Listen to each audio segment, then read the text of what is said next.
Romy, bakit po ba tayo nagmamarcha ngayon? Bakit po tayo magmamarcha ngayon patungo po sa HUDCC sa Makati? Magmamarcha kami para dalhin ang karaingan ng marami tayong nakatira sa Riles sa kanilang kahilingan ng relokasyon sa kabuhayan at ang komportableng pamumuhay sa kanilang pagdalhan ng relokasyon.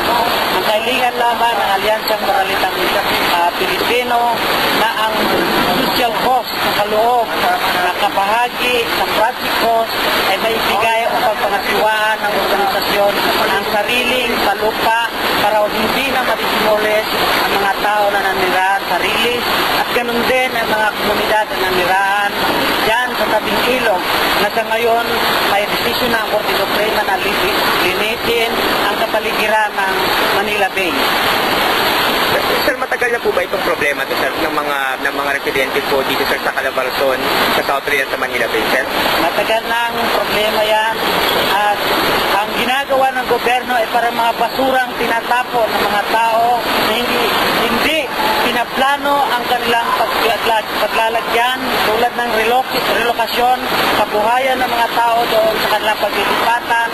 Ang karamihan, kapag nailipat na mga tao doon sa mga relocation area, bumabalik uli dito sa Kamaynilaan, sa gilid ng train para mabuhay.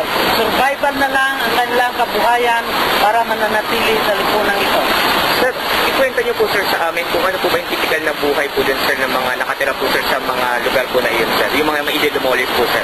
Ang mga tao na di-demolish ang kanilang pamumuhay, sila ay tinatawag na informal sector, nabubuhay sa vulcanizing, nabubuhay sa karpentero, nabubuhay bilang tubiro, nabubuhay ng mga manininda sa paligid, sa tabi ng kalye, sila ay nabubuhay sa pagtutulak ng trolley, nabubuhay sila sa iba't ibang pamamaraan para makabuhay lamang, na-survive lamang at malagyan ng laman ng tiyan.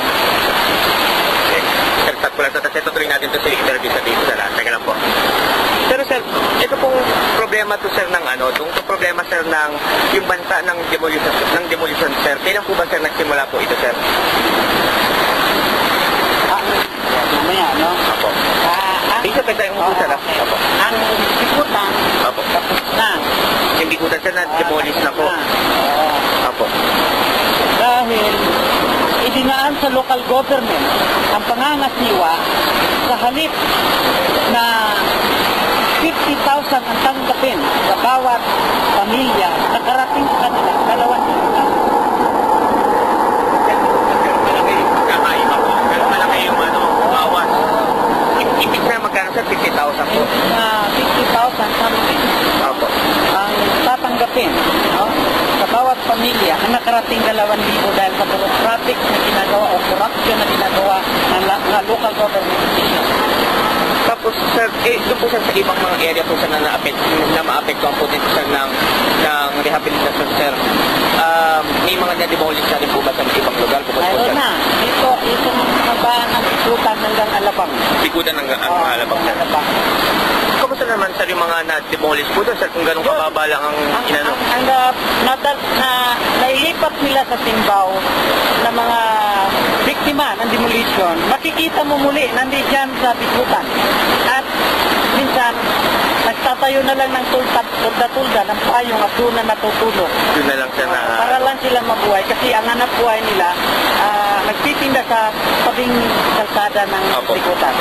Yung ibig sabihin, sir, yung nangyari po, sir, sa bikutan, yung bukod sa gano'n nilang paliit yung binigay na pera sa kanila, hindi po, sir, sila binigyan ng dissenting pagkatrabaho, dissenting mga oportunidad para sa para sa kikitain nila. Nilipat sila doon sa Timbao, sa isang relocation area, yung walang hanap buhay, walang mapagkitaan at mas malayo pa, mas lalong humirap ang buhay nila dahil ang kanilang pagkain hindi napupunta sa tiyan, napupunta na lang sa pamatahe. Malayo. Dahil ang hanap buhay nila dito. Sir, ito po mga residente po nito, saan po, sir, sila nanggaling? Nabasa ko nga po, sir, na malalayo pong lugar, kwento nyo nga, sir. Oo. Nanggagaling sila sa iba't ibang probinsya sa kadahilan ng hirap sa probinsya, no? Sila ay kabuhayan doon, mas madaling mabuhay dito sa Maynila. Opo. Sir, pero sir, saan talaga? Mga sa Laguna, sa Calabarzon? Opo. Yung mga yun ay nanggagaling sa Quezon Province, Batangas, no? Nanggagaling dati magsasaka sa Cavite, ngayon ay wala nang hanap buhay sila doon. Hindi dito na sa pag-convert ng industrial ng Cavite, ng mga pagpasa ng processing zone, mga industrial state. Nung wala na sila doon mahanap buhayan kasi ang kanilang kaya lang ay pagsasaka, hindi naman educated, na-oblige silang lumipat dito kung makapaghanap buhay at mabuhay lang. So, ang hinihingin po sir, sana natin isaan na ang mangyari po masali ang mga residente sa pagdidesisyon tungkol sa mga rehabilitasyon na ito, sir. Ang kahilingan lang na ibigay yung kaukulang pundo at bahagi sa mga leader ng organisasyon ay opo sa interagency para matiyak. Interagency ng gobyerno para matiyak na yung pundong yan ay hindi na pakikialangaman ng mga local government officials.